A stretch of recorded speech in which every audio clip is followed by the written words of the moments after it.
Now question number 7 देखो, अभी तक हम लोग को इक्वेशन दिया हुआ था और उस इक्वेशन से क्या कर रहे थे, vertex, lattice rectum, eccentricity, foci वगैरह कैलकुलेट कर लेते थे। लेकिन अब क्या दे दिया है, वर्टेक्स और फोकाई दे दिया और बोलेगा इक्वेशन बनाने के लिए। सबसे पहली बात समझो कि वर्टेक्स का x या फिर फोकाई का देखो x है, यानी कि हमारा इस बार स्टैंडर्ड इक्वेशन क्या होने वाला है। सबसे पहले क्या लिखेंगे, since vertex and foci lies on x-axis, therefore standard equation क्या हो जाएगा इसका स्टैंडर्ड इक्वेशन हो जाएगा x square upon a square minus y square upon b square equal to 1। तो भाई जरा कंपेयर कर लेते हैं। देखो वर्टेक्स जो होता है वो क्या होता है, प्लस माइनस ए अपॉन ए कॉमा 0, और यहां पे क्या दे रखा है, प्लस माइनस 2 कॉमा 0। तो देयरफॉर ए का वैल्यू क्या आ गया, 2 आ गया। फोकाई जो होता है वो क्या होता है, प्लस माइनस सी कॉमा 0, यहां पे क्या दे रखा है, प्लस माइनस 3 कॉमा 0। तो सी का वैल्यू क्या आ गया, 3 आ गया। ठीक, हमें क्या मालूम है कि C square is equal to A square plus B square. तो बी स्क्वायर इक्वल टू क्या हो जाएगा, सी स्क्वायर माइनस ए स्क्वायर। सी का वैल्यू कितना आया, 3 का स्क्वायर माइनस 2 का स्क्वायर, 9 में से 4 गया तो 5। बना दो इक्वेशन। यहां से क्या बन गया equation, x square upon a square, a क्या है 2 का square minus y minus b का स्क्वायर यानी कि 5 इक्वल टू 1। इसको 2 का स्क्वायर लिखने से अच्छा क्या रहेगा, 4 लिख लो। सिंपल सा क्वेश्चन। चलो नेक्स्ट करते हैं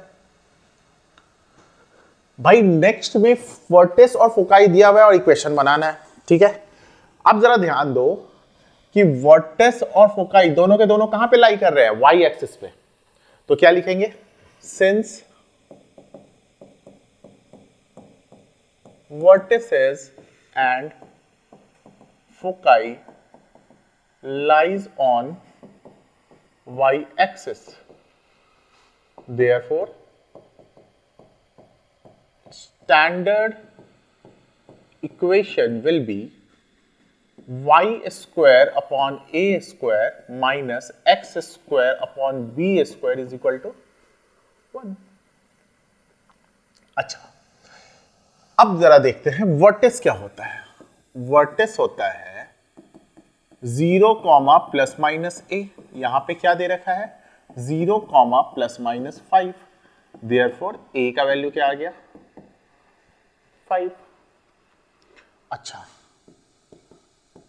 फोकाई क्या होता है भाई, फोकाई होता है 0 कॉमा प्लस माइनस 8, सॉरी ये तो बस प्लस माइनस सी, और यहां पे क्या दे रखा है 0 कॉमा प्लस माइनस 8। देयरफॉर सी का वैल्यू क्या हो गया, 8।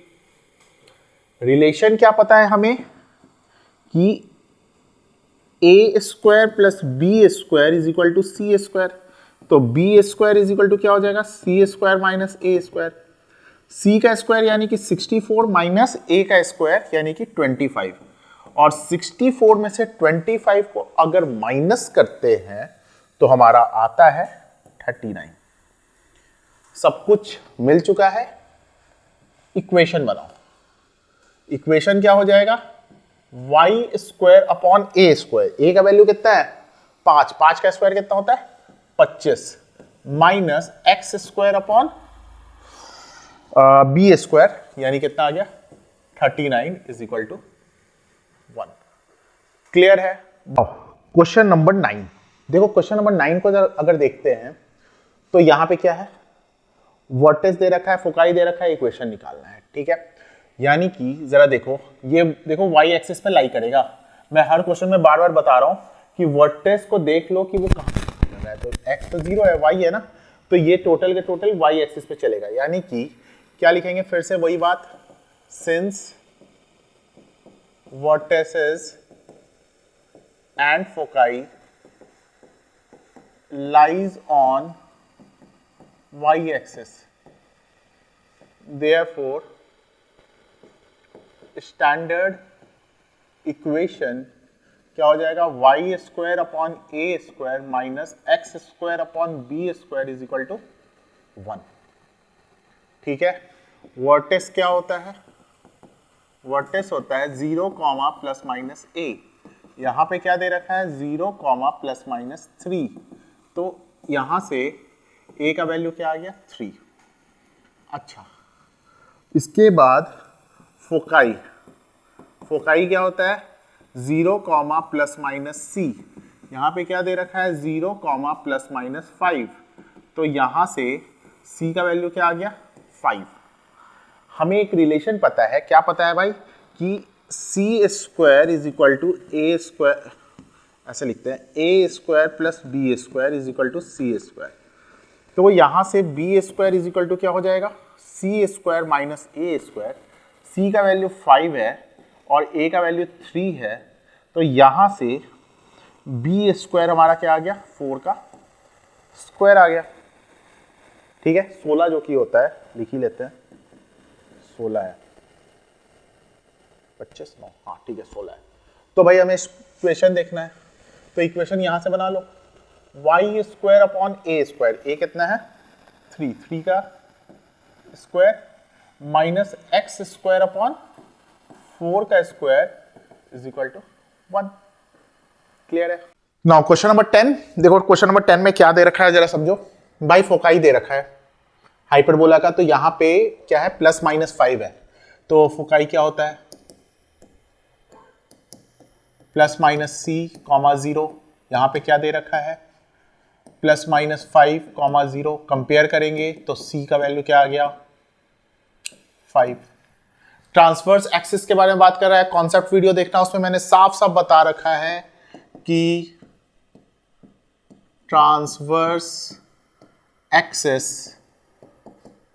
2a के इक्वल होता है, और वो कितना दे रखा है 8, तो यहां से a का वैल्यू कितना आ गया 4। भाई ये चल रहा है हाइपरबोला, तो इसमें क्या होता है c square is equal to A square plus B square, तो क्या हो जाएगा हमें b का वैल्यू चाहिए ना, तो B square will be equal to C square minus A square, तो c का स्क्वायर यानी 5 का स्क्वायर माइनस 4 का स्क्वायर, 25 में से 16 गया 9। क्लियर है।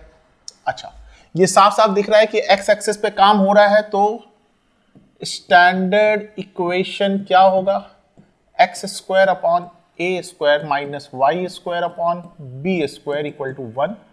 तो ये हो गया एक्स स्क्वायर ए कितना है 4, 4 का square 16 minus y square upon b square का वैल्यू 9 इक्वल टू 1।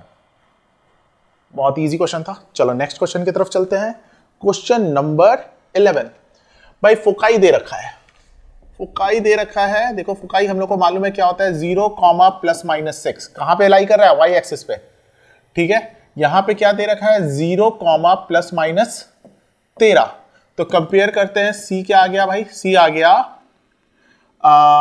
13। अच्छा, कॉन्जुगेट एक्सिस कॉन्सेप्ट वीडियो जरूर से देखना। कॉन्जुगेट एक्सिस कितना होता है 24, ये कितना है 2b इक्वल टू 24, तो b कितना आ गया 12। समझ रहे हो। अच्छा, रिलेशन क्या होता है भाई c square is equal to A square plus B square, तो यहां से a square is equal to क्या हो जाएगा सी स्क्वायर माइनस बी स्क्वायर, 13 का स्क्वायर माइनस 12 का स्क्वायर 169 माइनस 144 कितना हो गया 25। ठीक। अच्छा, यहां से पता है कि वाई एक्सिस पे ये लाई कर रहा है इसका ट्रांसवर्स, तो क्या होगा इक्वेशन, स्टैंडर्ड इक्वेशन इसका हो जाएगा y square upon a square minus x square upon b square is equal to 1। तो वाई स्क्वायर अपॉन ए कितना है ए स्क्वायर आया 25 minus x square upon b कहां गया 12, 12 का स्क्वायर कितना होता है 144 इक्वल टू 1। क्लियर है, समझ रहे हो?